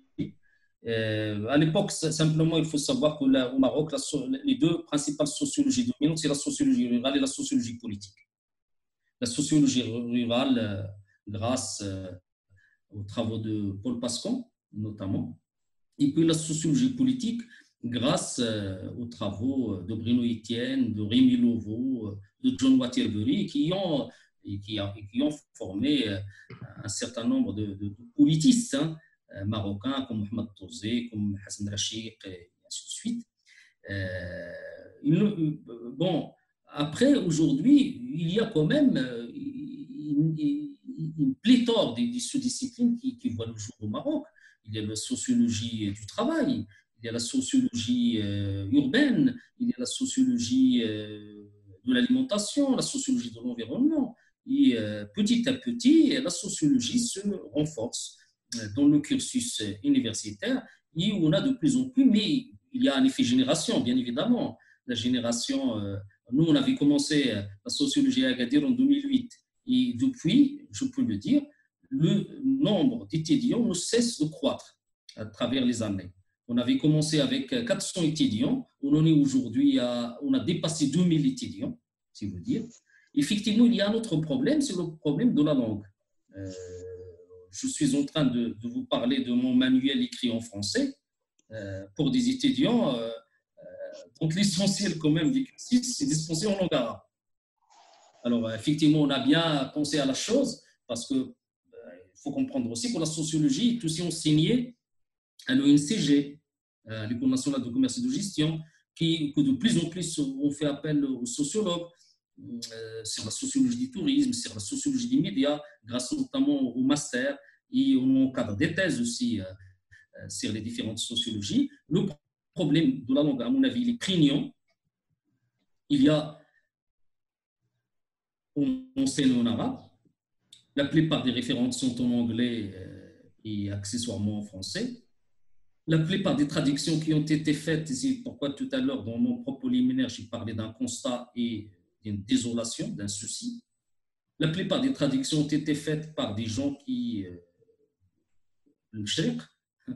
dans l'Orient, et qui ont traduit, qui cherchaient à traduire Bourdieu, qui cherchaient à traduire Giddens, et ainsi de suite, mais qui nous traduisent mal. Parce que comprendre Bourdieu, c'était une affaire, le traduire, c'en est une autre. Et donc, tout cela a fait que nous avons pensé qu'un manuel, modestement, peut toujours être utile aux étudiants, en langue française, puisqu'il y a aussi un public français, mais aussi en langue arabe, parce qu'on avait traduit, j'ai oublié de le dire dans mon propos liminaire, on avait traduit le même manuel et on l'a appelé Awaliyat Ilm al-Ijtima', qui est une initiation, une invitation à la sociologie, et qui circule comme ça, sans qu'on l'édite en bonne et due forme, mais qui circule entre les étudiants, notamment parce que j'avais commencé, l'idée était venue parce qu'on avait assuré un cours qui s'appelle Fondement de la sociologie, où c'était à l'époque en 2010-2011, on avait fait ça, et après on voit que les étudiants on demande, il y a une demande, une réelle demande. C'est Brahim, si on peut abréger. Oui. Si on peut un tout petit peu abréger, parce que le temps nous Alors, le tout pour terminer, il ne faut pas insulter l'avenir. L'avenir, peut-être, pourra rejaillir un certain nombre de figures, comme Durkheim, Weber et Marx dans le contexte gadiri et dans le contexte marocain généralement. Merci. C'est Salah, Wajd ou Wajd. Je donne la parole, c'est Majid. Majdi. C'est Majdi. C'est Majdi, je vous donne la parole. C'est Salah, je suis au téléphone. C'est Majdi. Activez le micro. Majdi, comme j'ai deux écrans, je n'arrive pas à vous retrouver. Allez-y. Allez-y. Très bien. Merci beaucoup. Merci de votre invitation. Et bonjour à tout le monde. Ce fut un plaisir d'être là avec vous. Ça fait toujours plaisir d'entendre l'éminent professeur Labari nous parler de la sociologie. Bien évidemment, la sociologie est une discipline qui se veut scientifique. Et depuis sa naissance, elle n'a pas cessé de revendiquer ce caractère, son originalité. Et depuis Auguste Comte, même un peu avant, depuis Saint-Simon, il a essayé de s'inspirer des sciences exactes, des sciences pures, si on veut dire, les sciences de la nature. Mais tout de même, c'est une discipline ou bien c'est une science qui ne flotte pas dans l'eau. Elle n'est pas suspendue dans l'air. Elle est le produit d'un contexte délimité dans le temps et dans l'espace. Dans le temps, c'est le début du 19e siècle. Et dans l'espace, c'est en Europe occidentale. Avant le 19e siècle et hors de l'Europe occidentale, il n'y a pas de sociologie. Ça, il faut le dire.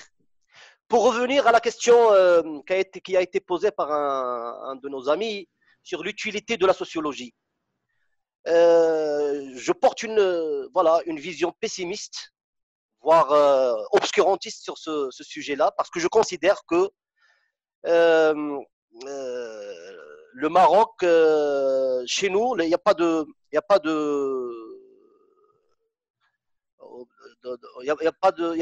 sociologie, avec le vrai sens du terme. Ce qui veut dire qu'il n'y a pas une expérience sociologique.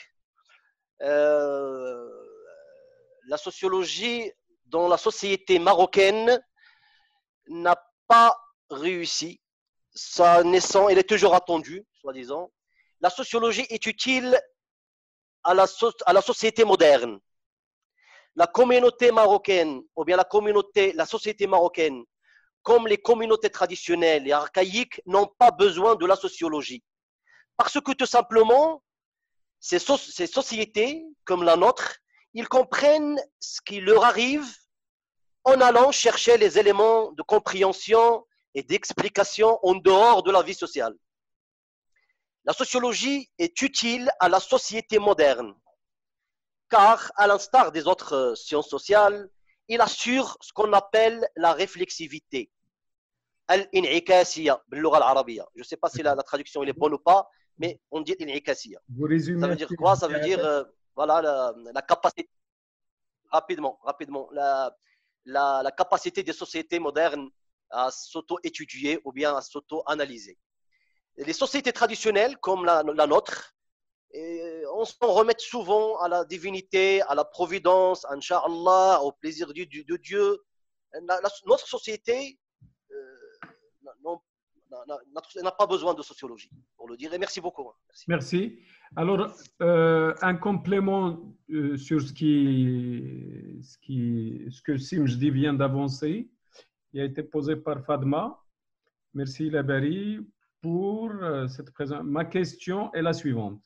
Est-ce qu'on peut considérer que la situation actuelle de la sociologie au Maroc est due à la politique de l'arabisation, qui est considérée comme une rupture avec la première génération des sociologues marocains qui étaient formés dans la tradition sociologique occidentale et dans le paradigme scientifique forgé en Europe?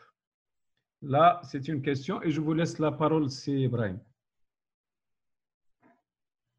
Alors moi, franchement, moi j'ai toujours considéré, à mon humble avis, qu'il faut faire de la sociologie au menu. C'est-à-dire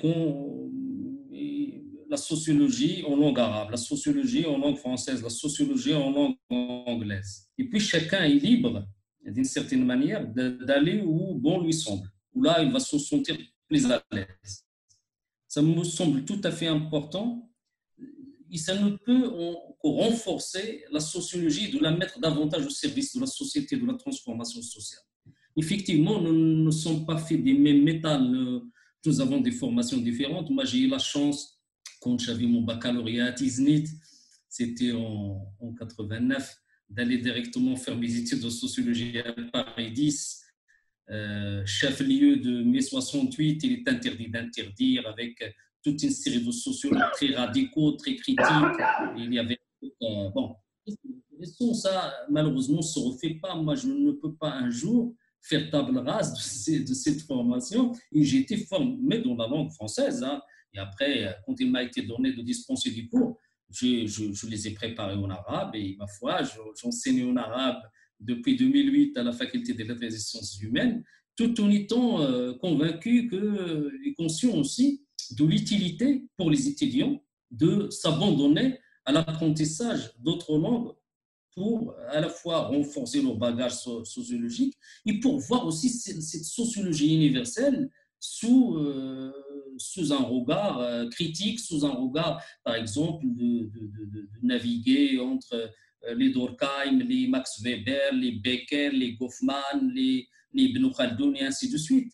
Moi, je suis plutôt de l'avis qu'il faut diversifier les langues et en même temps permettre aux étudiants de choisir par le menu la langue par laquelle on voudrait que la sociologie soit dispensée. Simplement, le problème qui se pose, c'est que si jamais on tente une telle politique, en tout cas un tel format, on verra que tous les fonctionnaires vont choisir la sociologie en langue française et tous les étudiants en arabe parce qu'ils se sentent davantage à l'aise en arabe.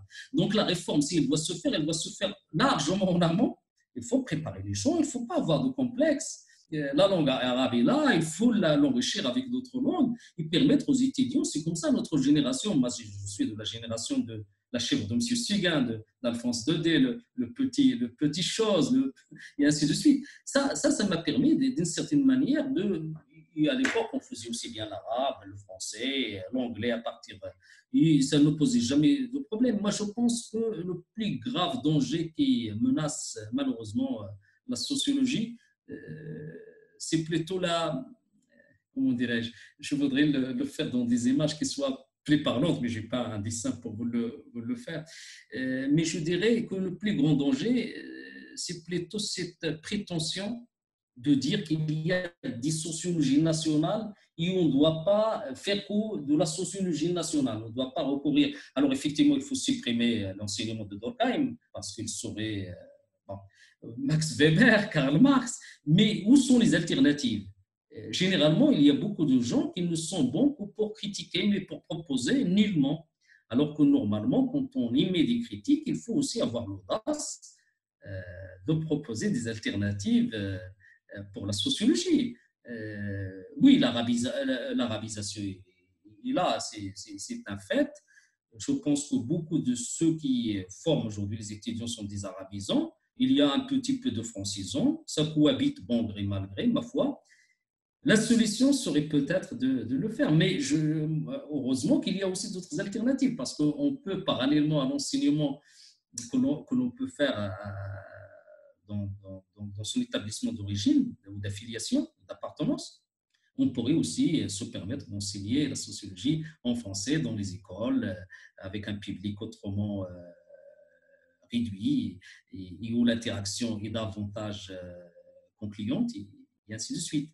Moi, je ne dirais pas qu'il faut supprimer telle ou telle langue. Je pense qu'il faut mettre plusieurs langues à la fois et laisser la possibilité, c'est la démocratie participative, laisser la possibilité à l'étudiant, une fois inscrit, une fois convaincu par la sociologie, de choisir la langue par laquelle il aimerait la voir être enseignée et transmise.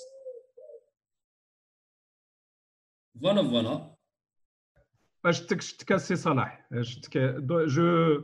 Il nous reste 5 minutes. Je vais vous lire 3 messages et je donne la parole en même temps. C'est Salah et vous répondez pour clôturer.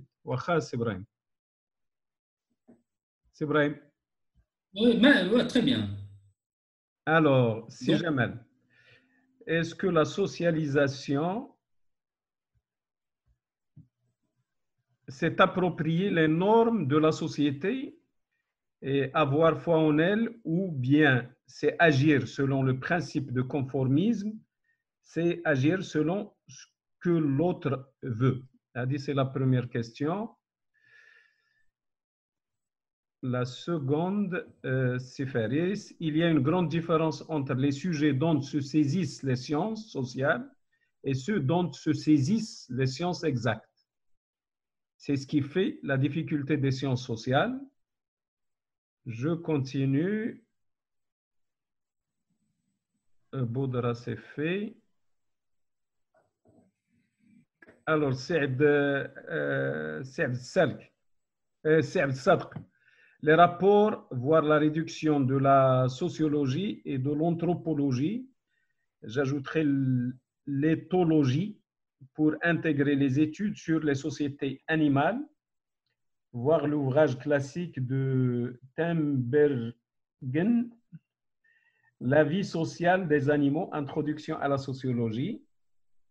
Et enfin, l'avenir et l'enseignement de la même discipline en plusieurs langues, l'unilinguisme serait une atropie des SHS.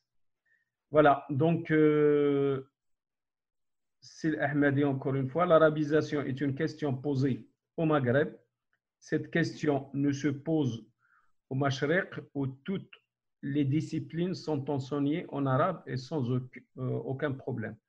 Voilà, donc je donne la parole à Salah pour poser sa question et vous enchaînez pour clôturer à Sibraï.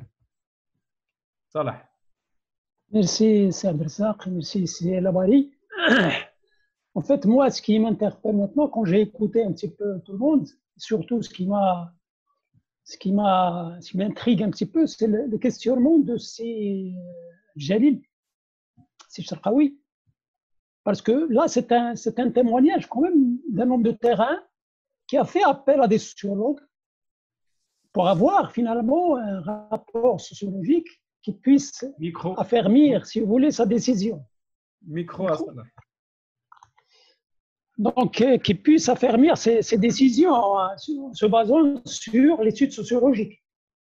Mais quand j'ai écouté Selabari, il a dit explicitement qu'il faut qu'on ait un rapport sociologique sans aucune recommandation. C'est-à-dire, ce que j'ai compris, c'est qu'il faut qu'il y ait une tierce personne qui puisse faire la liaison entre le demandeur de l'étude sociologique et l'étude sociologique. Et ça me rappelle un petit peu le fameux phénomène des auditeurs qualité. C'est un petit peu la même démarche. L'auditeur qualité, il a un référentiel, mais dans son référentiel, il est interdit qu'il donne des recommandations. C'est plutôt l'auditeur interne qui donne des recommandations. Et donc là, je vous pose la question, est-ce que ce n'est pas là le problème qui fait que la sociologie ne fonctionne pas chez nous? Merci. Merci, c'est Salah. Donc, c'est Ibrahim, vous essayez de répondre à tout le monde. Et... Alors, je vais faire un parallèle là, si vous voulez. Alors, vous savez que le nazisme est issu, en tout cas, de l'interprétation d'un ouvrage qui s'appelle La race à venir.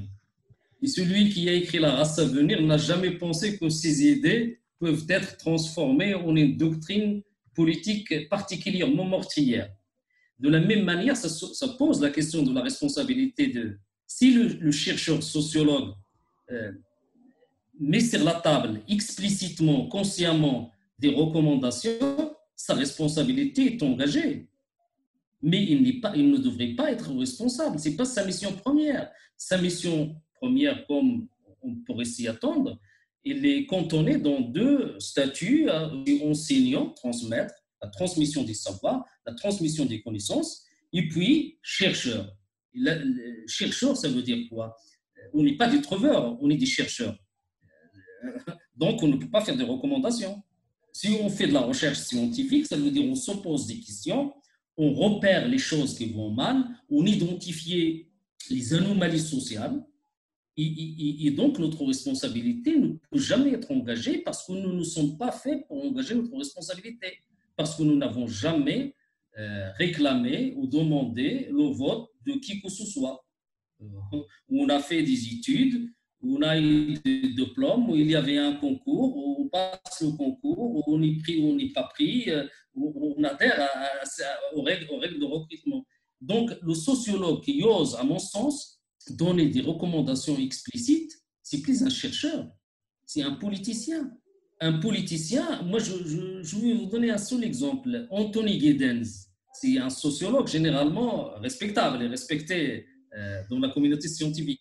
Il n'empêche que c'était le conseiller de Tony Blair, de la social-démocratie. Et dans la tradition anglo-saxonne, il y a un certain nombre de sociologues qui adossent parfaitement le costume de conseiller du prince. Le sociologue, au nom même de la neutralité axiologique, au nom même de sa formation, ne peut jamais se permettre, à mon sens, de noter ou d'écrire noir sur blanc ce qu'il faut ou ne pas faire. Il peut effectivement analyser une situation, si on est des chercheurs, si on peut décrire les phénomènes. Là, tout à l'heure, qu'est-ce qu'on fait en général quand on va observer quelque chose? Cédric tout à l'heure parlait des statistiques, mais quand on est qualitativiste, on le fait de statistiques. Enfin, on ne fait pas de statistiques si on est qualitativiste pur. On va sur un terrain, on observe, on repère les choses à observer, on élabore un guide d'entretien, on va directement s'entretenir avec les gens compte tenu de la grille et des guides d'entretien préalablement arrêtés. On revient, on transcrit les choses et puis on les analyse. Et pour moi, c'est un leurre de dire qu'il y a un échantillon. Alors effectivement, est-ce que le sociologue est un expert? L'expert de la maison mère, en l'occurrence. Il y a beaucoup aujourd'hui de sociologues qui, benoîtement ou inconsciemment peut-être, mettent dans leur carte de visite expert de ceci, expert de cela. Mais vous remarquerez, depuis qu'on expertise, on n'expertise jamais rien, on n'avance pas. Les économistes experts, soi-disant, n'ont jamais vu la crise venir. On attend toujours pour le vaccin, et là je rebondis sur la question entre les sciences sociales et les sciences exactes. On est dans, quand on lit quelqu'un, parce que aujourd'hui il faut lire les épistémologues, on avait parlé j'avais parlé en tout cas de Bachelard, et je pourrais parler aussi de Thomas Kuhn, structure de la révolution scientifique, où il met en scène un concept qui s'appelle l'épuisement du paradigme, c'est-à-dire quand le paradigme est fatigué, il ne peut jamais comprendre. Je pense que c'est propre aussi bien aux sciences exactes qu'aux sciences dites molles, de sciences sociales. Effectivement, quand un paradigme n'arrive plus à expliquer les anomalies sociales, il cède sa place par la force de choses à un autre paradigme qui est beaucoup plus au fait par les changements, parce qu'on est assailli par les changements. On est assailli par les changements sociaux. Et ce changement social, et ces changements sociaux, pour moi, je ne peux jamais les étudier si je ne chausse que des lunettes sociologiques pures. C'est la question des interdisciplinarités. Je dois faire appel à un géographe, je dois faire appel à un anthropologue, je dois faire appel à un économiste, à un politiste, et ainsi de suite. Et ça ne me fera qu'avancer. Mais mon identité, en tout cas le label que j'arbore fièrement, c'est sociologue. Mais je peux l'arborer fièrement. Mais d'aucuns aussi, aujourd'hui, il y a tout un débat. Qui légitime les légitimateurs? Qui donne ces étiquettes, ces labels? Est-ce qu'il y a un brevet? Est-ce qu'il faut avoir un brevet pour pouvoir dire, voilà, celui-là, il est sociologue, donc il doit rester un sociologue? C'est comme si on interdisait aux gens de prendre part au débat, quels que soient les débats de société. Aujourd'hui, il y a une question sociale lancinante au Maroc.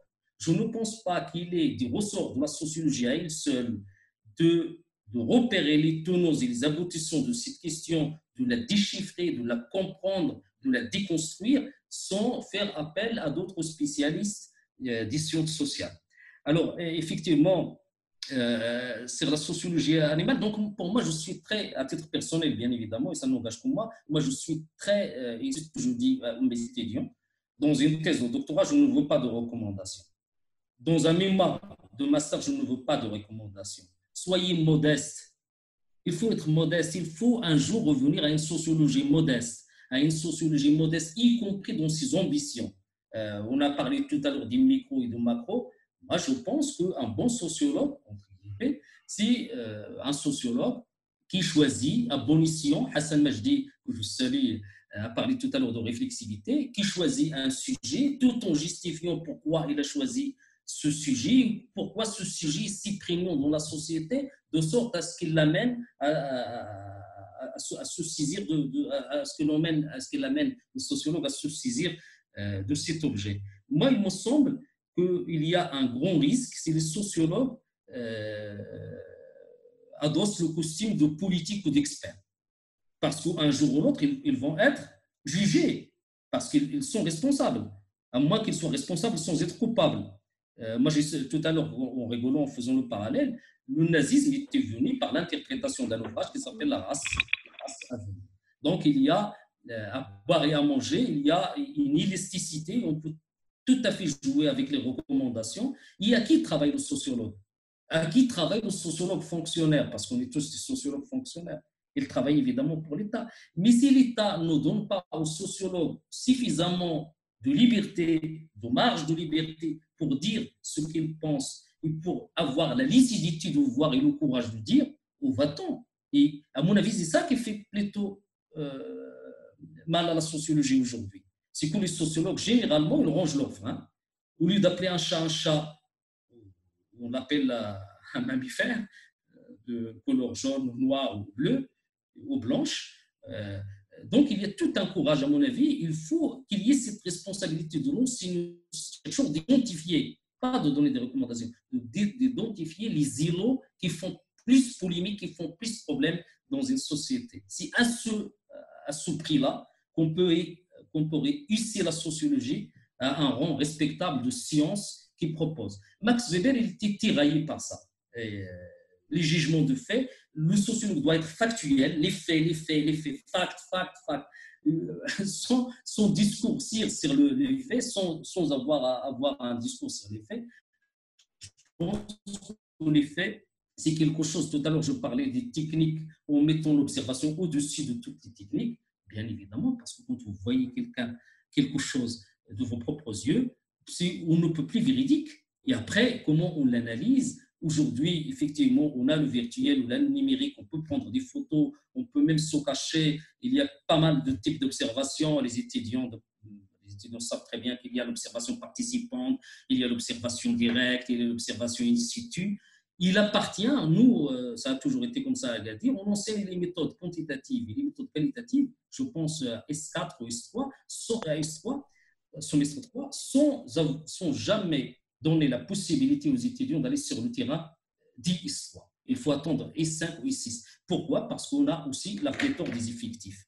Et je pense que le politique doit gérer effectivement, il ne pas travailler par effraction, doit gérer aussi les effectifs de sorte à ce que la sociologie soit effectivement à la portée de tous, mais que la sociologie aussi soit articulée autant que faire se peut au terrain, dotée d'un certain nombre de concepts, et tout en étant ouverte sur d'autres expériences de par le monde. Je parlais de l'universalisme. S'il y a une sociologie, c'est parce que tous les sociologues, toute la communauté de sociologues adhèrent à un protocole de recherche qui est celui de conquérir l'objet, de le construire, de le constater tout en observant une neutralité axiologique.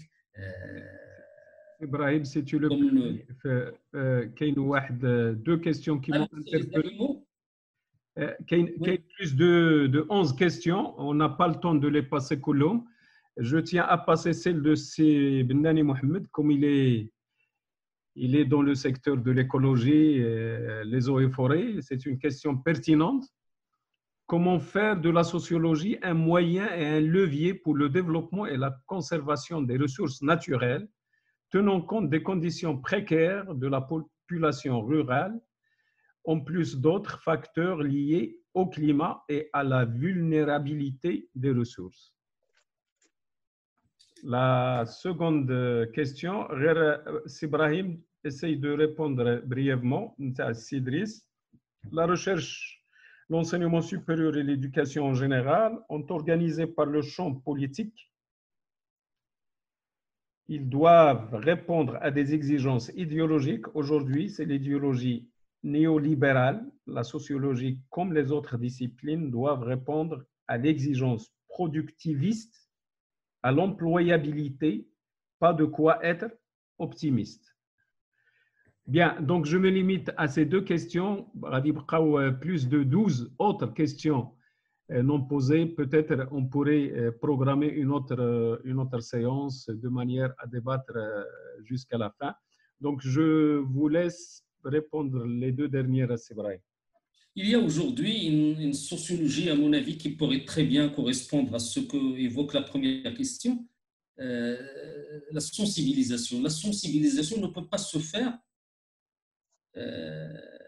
avec le sociologue tout seul, comme ça, dans son trône, qui trône comme ça dans son trône, et puis qui dit, voilà, les choses doivent se passer comme ça. Il y a simplement la possibilité qu'a le sociologue d'aller vers des gens ordinaires, de les accompagner, de les sensibiliser et de faire avec eux une sociologie de l'émancipation. Bourdieu l'avait très bien fait. Bourdieu avait écrit un livre qui s'appelle La misère du monde, où il a fait des monographies. Il cherchait à ce que les gens soient conscients, à partir des conseils des sociologues, de tous les risques inhérents à la vie en société ou à tous les risques environnementaux, naturels et ainsi de suite. Donc, le sociologue peut parfaitement aller vers l'autre, vers des gens ordinaires, de les sensibiliser, de leur parler et de les sortir de l'aliénation qu'il a leur. Entre guillemets. C'est-à-dire qu'on fait de la sociologie de l'émancipation qui est un dérivé de la sociologie marxiste. En ce qui concerne l'employabilité, la ce vocabulaire barbare du néolibéralisme, je suis tout à fait d'accord. Aujourd'hui, effectivement, le sociologue a une mission historique. Si de ne jamais, enfin, je n'aime pas les conseils comme ça, de ne jamais, ça a l'air de quelque chose d'obligatoire, de ne jamais accompagner les choses. Il y a aujourd'hui une sociologie de l'accompagnement. C'est-à-dire qu'on accompagne les politiques. J'ai parlé tout à l'heure de Giddens, Anthony Giddens, conseiller de Tony Blair. Effectivement, on accompagne les gens, on donne aux gens la légitimité scientifique. C'est pour ça que je suis contre les recommandations, parce que si le sociologue fait des recommandations, il va bien falloir qu'il s'attende à ce qu'il rende des comptes et à ce qu'il soit jugé, parce que s'il se trompe, ben, il n'est pas le seul à se tromper, parce qu'il y a aussi les effets de ce qu'il a recommandé. Donc, l'employabilité, la RSE, la gouvernance, tout ça, d'abord, ce sont des notions qui ne sont pas les nôtres. Ce sont des notions importées. Importées et qu'on calque comme ça, par effraction, à un contexte qui ne s'y prête pas. Moi, j'ai toujours pensé, d'une certaine manière, malgré l'universalisme de la sociologie, qu'il y a au moins un certain nombre de concepts que l'on peut adapter à notre contexte et aux spécificités socio-économiques de notre contexte. Par exemple, quand on parle des inégalités sociales, bon, les inégalités sociales, c'est vrai, c'est un concept sociologique. C'est un concept sociologique de premier ordre. Mais au Maroc, est-ce que ça parle aux gens de leur parler des inégalités?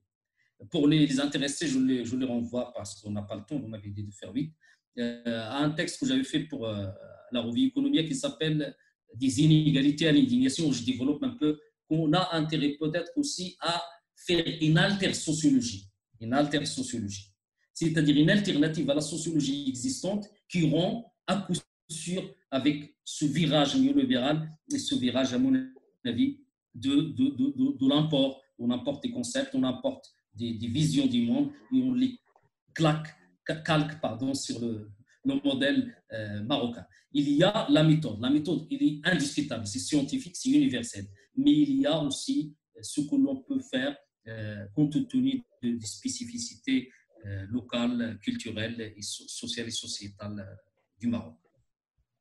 Très bien. Tout en ayant quand même un penchant pour la monographie. Je pense que les plus belles études sociologiques, ce sont des monographies. C'est pas ce qu'on Ibrahim, je vous remercie pour Si'at Sadr. Je ne sais pas l'équivalent d'Yala en français ou je connais. Merci beaucoup d'avoir partagé avec nous le sujet, il est si important.